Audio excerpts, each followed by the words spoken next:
ஜென்ம ஜென்மோ ஜென்மி ஸ்ரீ சரண் ஸ்ரீ பாக்ய சாய். அனைவருக்கும் சாய் சுப நமஸ்காரங்கள்.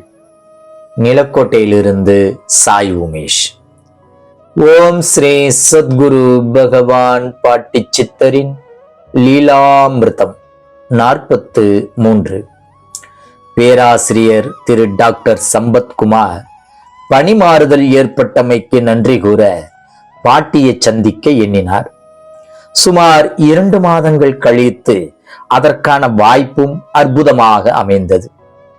டாக்டர் நடராஜன் ஐயா மற்றும் திருமதி நடராஜன் மற்றும் ஆன்மீக அன்பர்கள் 2 மற்றும் இவர் ஆகிய 5 பேர்களும் பாட்டியை பார்ப்பதற்கு ஒரு நாள் காலை நேரத்தில் கொடுமுடியில் இருந்து அவரது காரில் நாமக்கல் மாவட்டம் மோகனூருக்கு பயணமானார்கள். பாட்டியை மோகனூரில் சந்தித்து சென்ற அனைவரும் வணங்கி ஆசீர்வாதம் பெற்றார்கள். டாக்டர் திரு நடராஜன் ஐயா அவர்கள் அங்கு வந்திருந்த அனைவருக்கும் பாட்டியிடம் ஒவ்வொருவருடைய எதிர்கால வாழ்க்கையை பற்றி கேட்டுக்கொண்டிருந்தார்கள். திடீரென பாட்டி திரு சம்பத்குமாரை கைகாட்டி யார் இவன் என்று கேட்க, டாக்டர் நடராஜன் ஐயா அவர்களோ எனது உறவினர் பையன் என கூறினார். பாட்டி சிரித்துக்கொண்டே, எனக்கு தெரியாதா, நான் தாண்டா அவனுக்கு வேலையை மாத்தி கொடுத்தேன் என கூறினார்கள். டாக்டர் ஐயா பாட்டியிடம், பையன் இனி நல்லா இருப்பானா, அவன் எதிர்காலம் எப்படி இருக்கும் என பரிவுடன் கேட்க, அதற்கு பாட்டியோ பாசத்துடன், என்கிட்ட வந்துட்டான்ல, நான் நல்லா பாத்துக்கிறேன் என்றார்கள். மேலும் தனது ஜடாமுடியை சுட்டிக்காட்டி, அவனது குடிமை என் கையில் என்றார்கள்.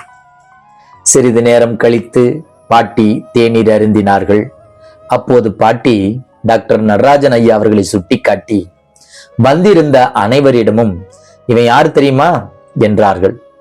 பதில் ஏதும் சொல்லாமல் இருந்த அத்தனை பேர் முன்பும் டாக்டர் நடராஜன் ஐயாவை சுட்டிக்காட்டி, இவன் ஏன் மகன்டா என்றார்கள்.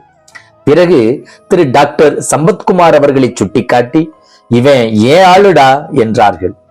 பாட்டி அவ்வாறு சொன்னவுடன் திரு டாக்டர் சம்பத்குமார் அவர்கள் மற்றற்ற மகிழ்ச்சி அடைந்தார்.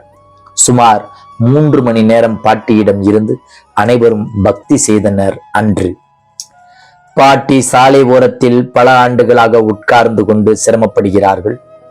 பாட்டி திரு நடராஜன் ஐயா அவர்களை தன் மகன் என்றார்கள்.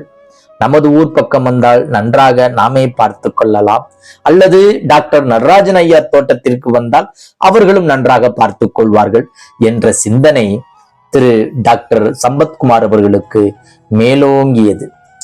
இவரது மனம் பாட்டியின் வருகைக்காக ஏங்கியது. அதுவே பாட்டியிடம் பிரார்த்தனையாக மாறியது. பாட்டி பல ஆண்டுகளுக்கு பின் ஒரு மந்திர புன்னகையை பேராசிரியர் திரு சம்பத்குமார் அவர்கள் மீது மீண்டும் ஒரு முறை செய்தார்.